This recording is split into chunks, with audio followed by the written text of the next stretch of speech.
빌립보서 3장 13절로 16절입니다. 3장 13절로 16절까지 말씀을 같이 합독합니다. 형제들아, 나는 아직 내가 잡은 줄로 여기지 아니하고 오직 한 일, 즉 뒤에 있는 것은 잊어버리고 앞에 있는 것을 잡으려고 푯대를 향하여 그리스도 예수 안에서 하나님이 위에서 부르신 부름의 상을 위하여 쫓아가노라. 그러므로 누구든지 우리 온전히 이룬 자들은 이렇게 생각할지니, 만일 무슨 일에 너희가 달리 생각하면 하나님이 이것도 너희에게 나타내시리라. 오직 우리가 어디까지 이르렀든지 그대로 행할 것이니라. 아멘. 말씀을 중심으로 해서 푯대를 향하여 이런 제목으로 말씀을 선포하도록 하겠습니다. 우리 말씀 듣기 전에 또 고백하고 또 서로 인사하도록 하겠습니다. 하나님의 때가 되었습니다. 네, 하나님의 구원을 바라봅시다. 하나님의 구원을 바라봅시다. 하나님의 때가 되었습니다. 그래서 2024년 하나님의 구원을 보시고 하나님의 영광 돌릴 수 있는 복된 한 해가 되기를 주의 이름으로 축원을 드립니다. 오늘 말씀은 빌립보 교회라는 그 교회에 사도 바울께서 이제 권면한 참 많은 근심이셨을 거예요. 이때 빌립보 성도들에게 권면한 이 당시, 그렇게 빌립보서를 성령의 감동으로 기록할 이 당시가 에베소, 로마라는 경우도 있습니다만 아무튼 에베소 감옥에 갇혀 있을 때입니다. 사도 바울이 감옥에 갇혀 있으니까 말들이 많죠. 그래서 그런 능력자가 상당한 능력을 가지고 계신 분 아니겠습니까? 근데 감옥에 갇히게 되니까 이제 빌립보 교회뿐이겠습니까? 다른 교회들도 굉장한 어떤 혼란에 빠졌는데 아마 빌립보 교회가 더더욱 그러했던 것 같습니다. 그래서 그들에게 이제 권면을 해서 그런 혼란 속에 빠지지 말라고 권면을 하는 그런 내용입니다. 우리가 이 사도 바울께서는 참 13년간 1차, 2차, 3차 선교 여행을 하시면서 많은 고난을 겪었죠. 그런 고난을 겪으면서도 조금도 흔들리지 않고 주의 사명을 감당하는 것을 우리가 볼 수가 있습니다. 그래서 사도행전 20장 22절, 24절에 보면 이 바울이 이제 3차 여행 직전 2차 선교 여행을 마치고 예루살렘으로 돌아갑니다. 그때 이제 3차 여행 때 이제 죄수의 몸으로 가죠. 죄수의 몸으로 가게 되는데 그때 많은 사람들이 아무래도 사도님, 이번에 저희가 기도해 보니까 많은 좋지 않는 일을 만날 것 같습니다. 그러니 예루살렘 가지 마십시오. 그런 권면을 많이 했습니다. 그럼에도 불구하고 이런 이야기를 합니다. 보라, 이제 나는 심령의 매임을 받아 예루살렘으로 가는데 저기서 무슨 일을 만날는지 알지 못하노라. 오직 성령이 각 성에서 내게 증거하여 결박과 환난이 나를 기다린다 하시나 나의 달려갈 길과 예수께 받은 사명 곧 하나님의 은혜의 복음 증거하는 일을 마치려 하면은 나의 생명을 조금 더 귀한 것으로 여기지 아니하노라. 바울도 기도하면서 성령께서 뭐라고 증거했느냐? 결박과 환난이 너를 기다린다. 그러니까 성령께서 이미 알게 하신 거예요. 그럼에도 불구하고 하나님의 그 뜻이 있고 사명이 있다는 것을 알기 때문에 그 길을 가는 겁니다. 뭘 알고 가는 겁니까? 가면 체포될 것이고 많은 고초를 겪을 것을 알고 가는 거예요. 모르게 가는 게 아닙니다. 이런 신앙은 어떤 신앙이라 할 수가 있을까요? 그럼에도 불구하고 끝까지 달려가는 신앙이죠. 그럼에도 불구하고 아니 뻔히 힘들 줄 압니다. 우리 믿음의 사람들이 그래야 됩니다. 하나님 믿는 신앙의 일, 내가 오늘 주께 섬기는 일, 이 모든 일을 하면 나에게 어려움이 있을 것을 알면서도 끝까지 해야 되는 게 이 바울과 같은 신앙입니다. 그러한 신앙이 되기를 주의 이름으로 축원을 드립니다. 또 2장 17절 18절 빌립보서 보게 되면 이런 말씀이 나오죠. 바울이 또한 하는 이야기입니다. 만일 너희 믿음의 재물과 봉사 위에 내가 나를 관저로 드릴지라도 나는 기뻐하고 너희 무리와 함께 기뻐하리니 이와 같이 너희도 기뻐하고 나와 함께 기뻐하라.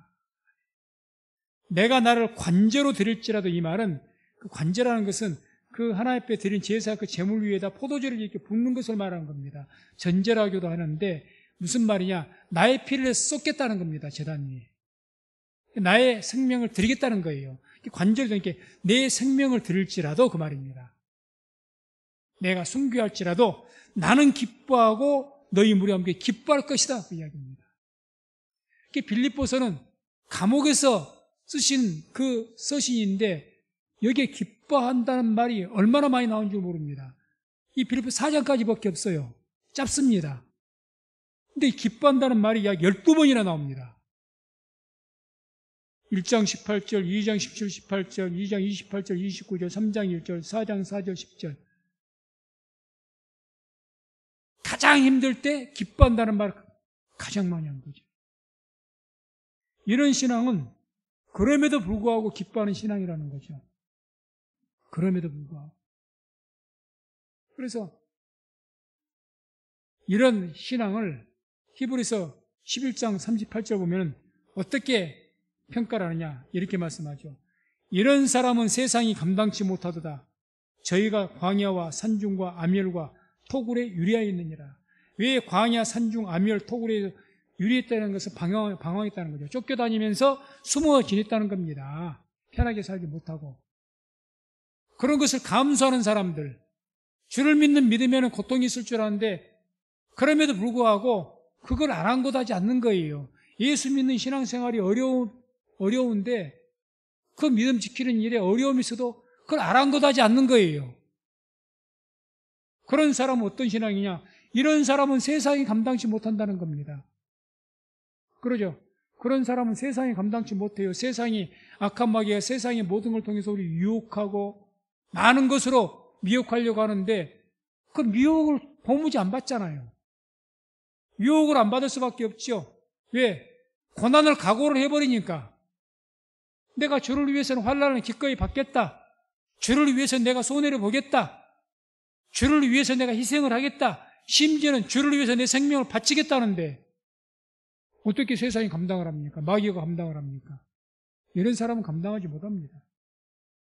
그래서 우리 모두도 결국 이러한 세상이 감당치 못한 그런 성도가 되기 위해서 달려가시기를 주의 이름으로 축원을 드립니다. 이렇게 세상이 감당치 못한 신앙이 되기 위해서는 우리가 그런 목적으로 우리가 신앙을 하는데 어떻게 해야 될 것인가? 이런 세상이 감당치 못한 신앙, 흔들림이 없는 신앙. 먼저 오늘 바울께서 이 빌립보 성도들에게 권면했던 것처럼 푯대를 먼저 세워야 됩니다. 신앙의 푯대가 있어야 됩니다. 예수를 믿는 그 믿음의 신앙생활이 그냥 푯대도 없이 무조건 믿는 것이 아닙니다. 예수 믿는 신앙은 반드시 먼저 말씀의 푯대, 말씀 위에 서야 되고요. 푯대라는 것은 어떤 목적을 말하는 게 아닙니다. 성경적인 의미가. 결승점을 말합니다. 그렇기 때문에 이 푯대는 뭘 말하느냐? 마라톤 선수가 달릴 때 그 결승점, 그거를 의미하는 말이 이 푯대란 말입니다.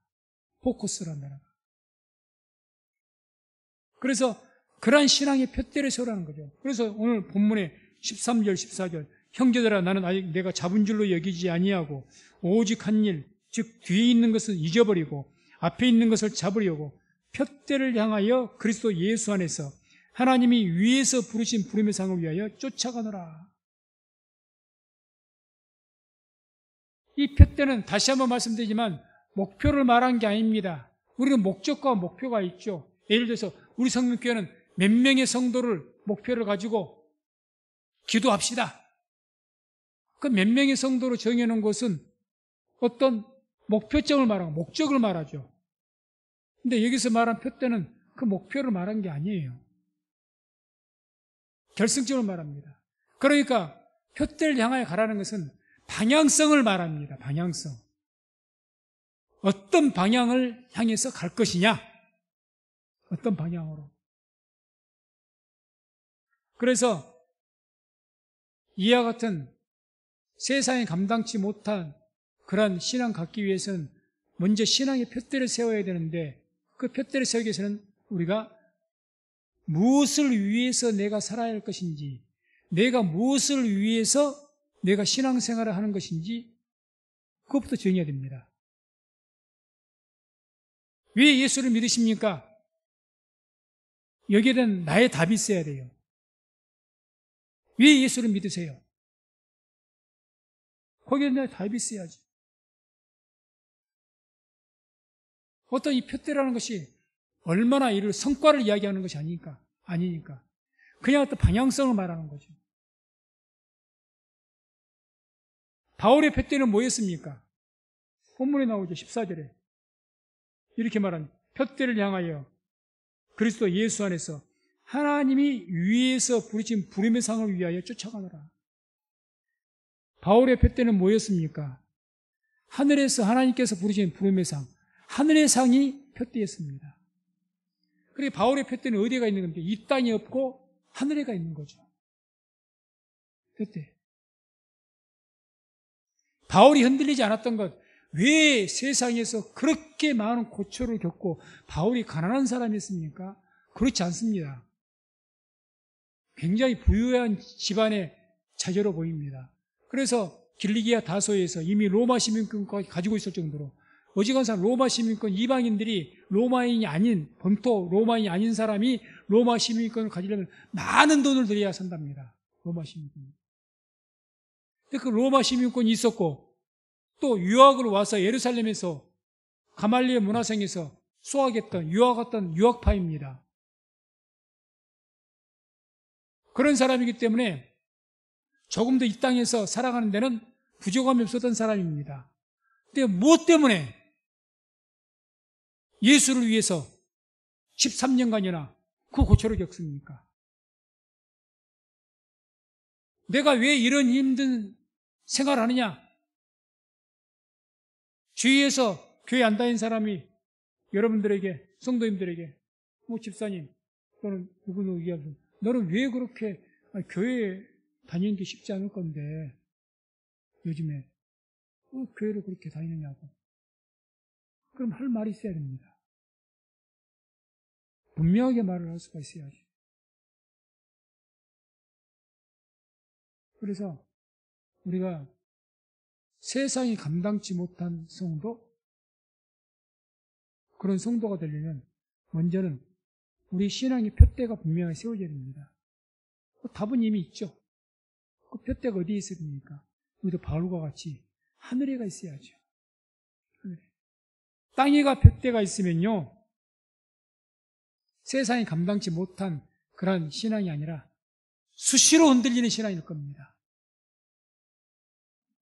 내 표대가 땅에 있으니까.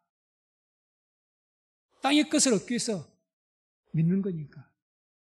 그리고 땅의 것을 뺏기게 생겼으면 신앙이 흔들려버리죠. 땅의 것을 잃어버리면 내 육체에 병이라도 들면 바로 신앙이 흔들려버리죠. 신앙이 하늘에 있다면 몸에 병이 들어서 죽을 병에 걸린들 흔들리겠습니까? 안 흔들립니다.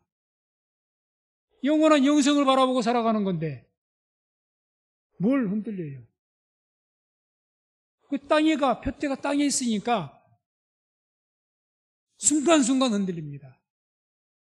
순간순간.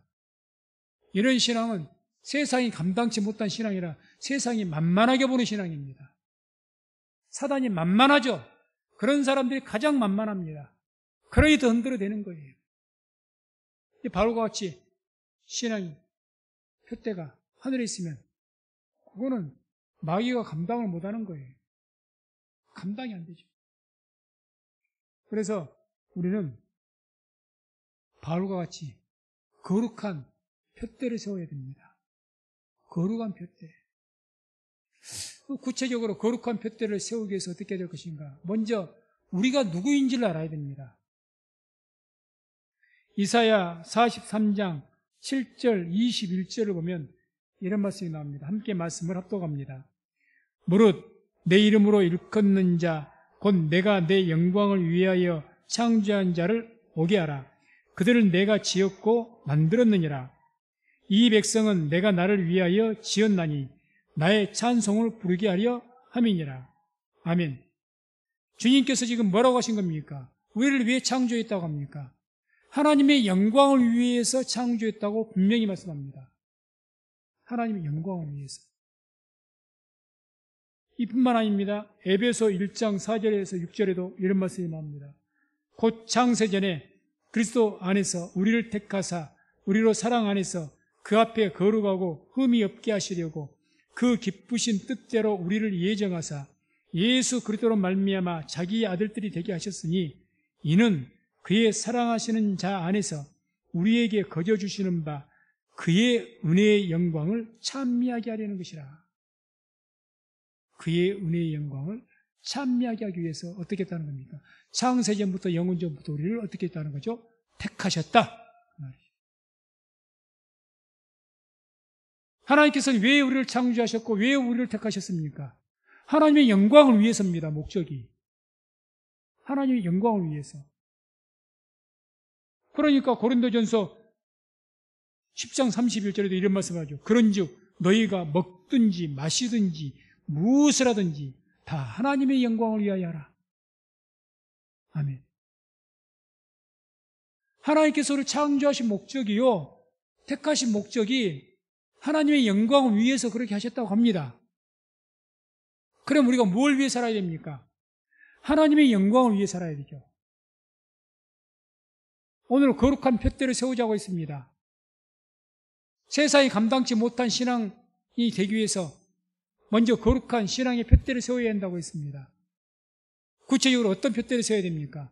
하나님의 영광을 위한 삶을 살기 위한 푯대를 세우시기 바랍니다. 그래서 내가 뭘 먹든지 마시든지 내가 뭘 하든지 간에 하나님의 영광을 위해서 그렇게 해야 됩니다. 내가 직장 생활하는 것도 하나님의 영광을 위해서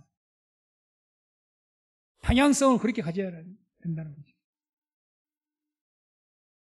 내가 무엇을 하든지.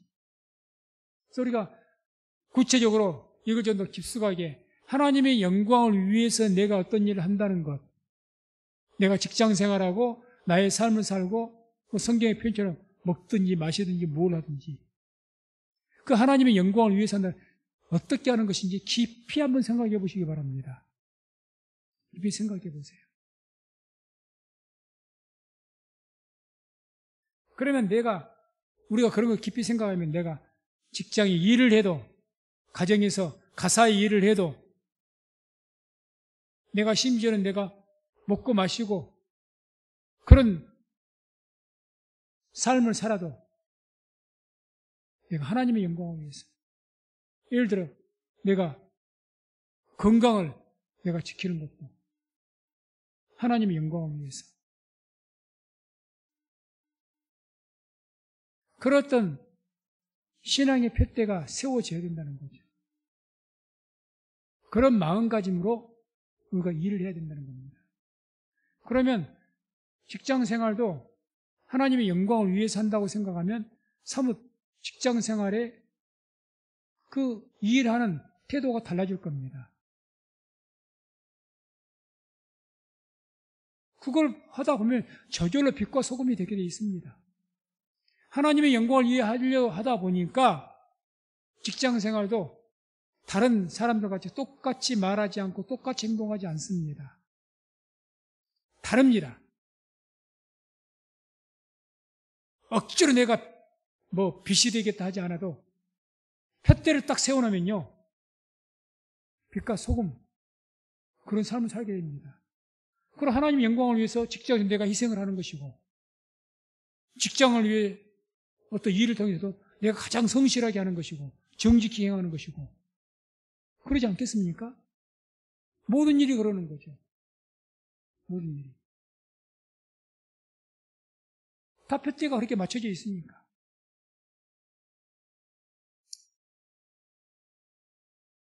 우리가 하나님의 영광을 위해서 하는 일 중에 가장 중요하고 분명한 것, 뚜렷한 것 한 가지가 있다는 것이 바로 예배죠. 지금 예배를 드리는 것처럼. 요한복음 4장 23절 24절에 우리가 잘 아는 말씀이 나옵니다. 아버지께 참으로 예배하는 자들은 신령과 진정으로 예배할 때가 오나니 곧 이때라. 아버지께서는 이렇게 자기에게 예배하는 자들을 찾으시느니라. 하나님은 영이시니 예배하는 자가 신령과 진정으로 예배할지니라. 아버지께서는 이렇게 자기에게 예배하는 자들을 찾는다. 누구로 찾는다는 겁니까? 신령과 진정으로 예배하는 자를 찾는다는 겁니다. 그럼 우리가 하나님의 영광을 위해서 하는 삶, 대표적인 것이 예배인데, 예배를 어떻게 드리려고 합니까? 신령과 진정으로.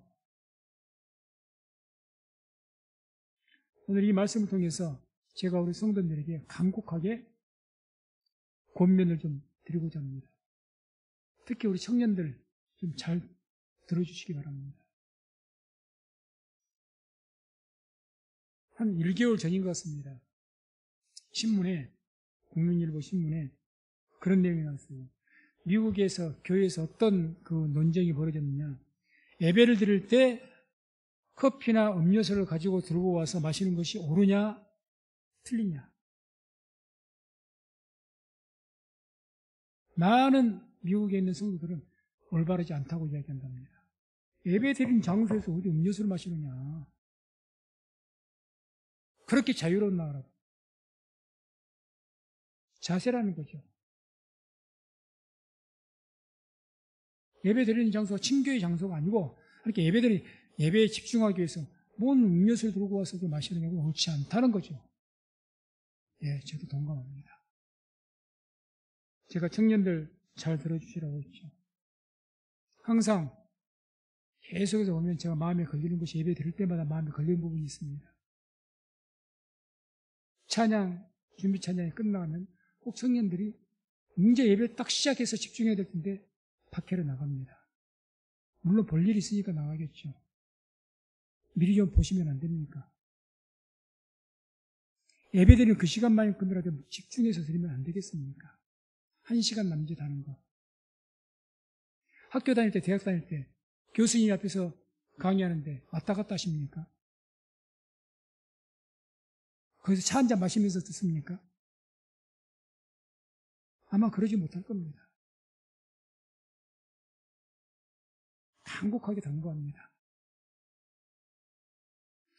예배에는 하나님의 초미의 관심사가 있는 곳이 예배입니다. 그러니까 이렇게 예배한 자를 찾는다고까지 이야기하신 거예요. 우리 청년들. 어떤 청년들은 억지로 부모 손에 끌려 나올 수도 있고 힘들게 이 주일이면 그냥 더 늦잠도 자고 싶고 제가 압니다. 저도 옛날에 그랬기 때문에 얼마나 아침에 일어나 힘든지 몰라요. 그런데 그걸 이기고 나와서 이렇게 예배를 드리는데 그 예배가 귀향이면 1시간 좀 집중해서 하나님께서 찾으시는 예배가 되어지고 그래서 우리 청년들 아니 우리 모두 성도인들이 그 예배를 통해서 하나님의 은혜와 축복을 받게 되기를 주의 이름으로 축원을 드립니다. 집중하십시오. 먼저 할 일은 다 해놓고 예배만큼은 집중을 좀 해주십시오. 그래서 우리 그래야만 또 다른 예배를 드린 분들도 예배의 분위기가 집중이 됩니다. 어수선하지 않습니다. 꼭 부탁을 드립니다. 그래서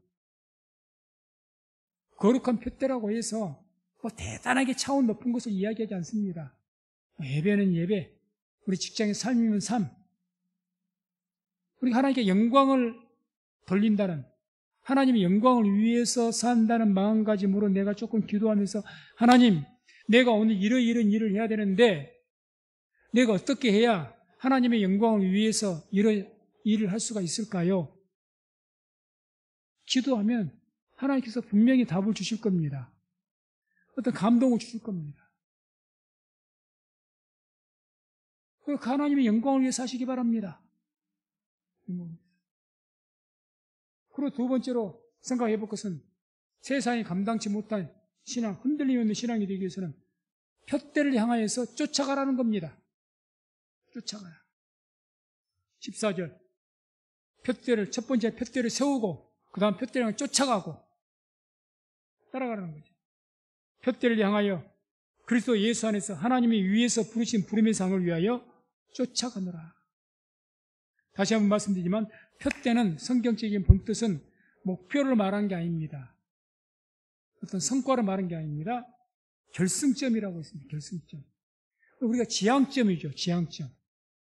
내가 예수를 믿되 무엇을 위해서 믿을 것인가? 하나님의 영광을 위해서 믿는다. 하나님의 영광을 위해서 내가 교회에 헌신한다. 봉사한다. 내가 헌금하고 헌신한다. 그렇게 세워놓고 그걸 향하여서 달려가야 되죠. 그래서 디모데후서 4장 7절, 8절 보면 이런 말씀이 나옵니다. 함께 합독합니다. 내가 선한 싸움을 싸우고 나의 달려갈 길을 마치고 믿음을 지켰으니 이제 후로는 나를 위하여 의의 면류관이 예비되었으므로 주 곧 의로우신 재판장이 그날에 내게 주실 것이니 내게만 아니라 주의 나타나심을 사모하는 모든 자에게니라. 아멘. 내가 선한 싸움을 싸우고, 선한 싸움이죠. 하나님의 영광을 위한 싸움이니까 그 싸우고 나의 달려갈 길을 마치고 믿음을 지켰다. 그럼 후에 이제 나에게 면류관을 주실 것이라는 거죠. 이 말씀을 통해서 누가 면류관을 지금 받습니까? 우리는 면류관 말하면 1등, 여러 명이 달리는데 그 중에 1등만이 받을 거야 이렇게 생각합니다. 성경은 그렇게 말씀하지 않습니다. 성경 7절, 내가 선한 싸움 싸우고 나의 달려갈 길을 마치고 믿음을 지켰으니 끝까지 믿음을 지킨 모든 자에게 주님께서는 면류관을 주시는 줄로 믿습니다.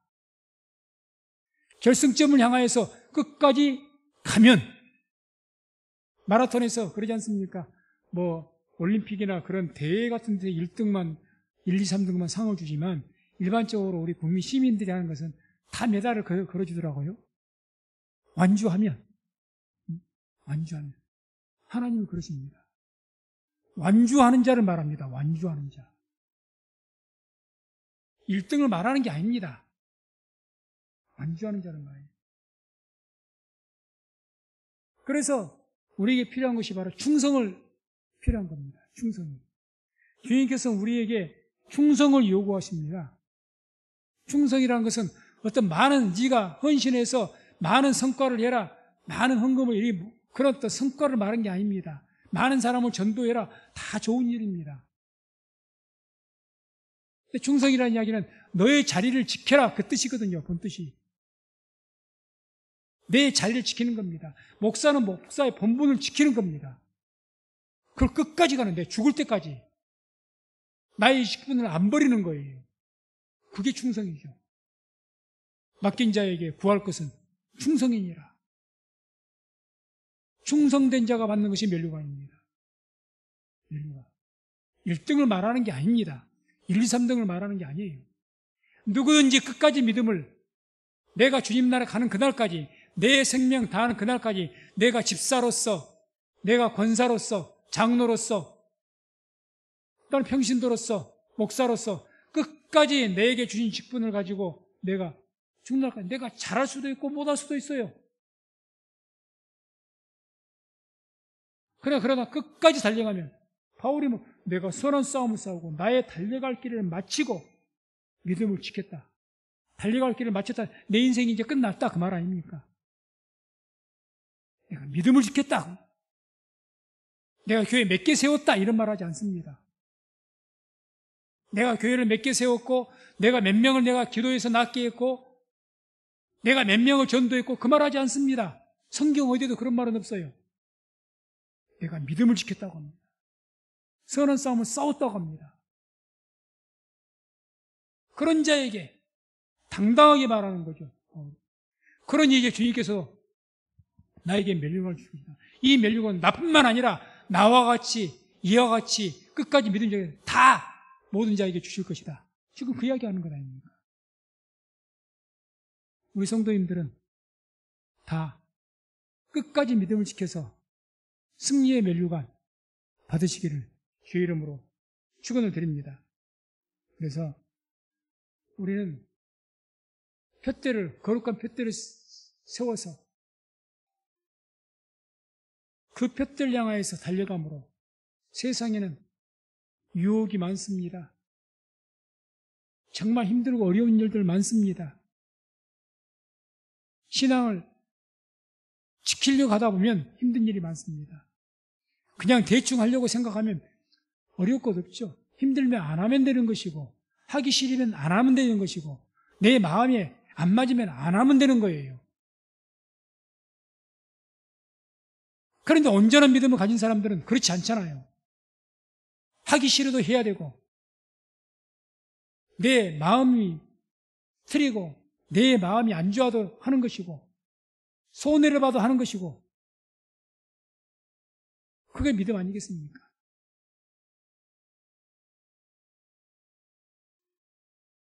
우리가 눈앞에 보이는 성과, 그냥 내가 얼마나 살아오면서 결과를 이루었는가, 하나님께 그 얼마나 이 땅에서 뭘 이루었는가, 이걸 보지 않습니다. 하나님께서 우리가 어떻게 살아왔는가를 보십니다. 어떻게. 네가 얼마나 많은 재산을 모았느냐? 네가 얼마나 많은 교회를 세우고 얼마나 많이 전도했느냐? 아니, 얼마나 안 보십니다. 그 얼마나 많이 하는 것은 하나님께서 그렇게 능력과 은혜를 주시면 다 누구든지 할 수 있는 거예요. 하나님 그걸 안 보십니다. 어떻게 살아왔냐고 보십니다. 어떻게 살아왔냐.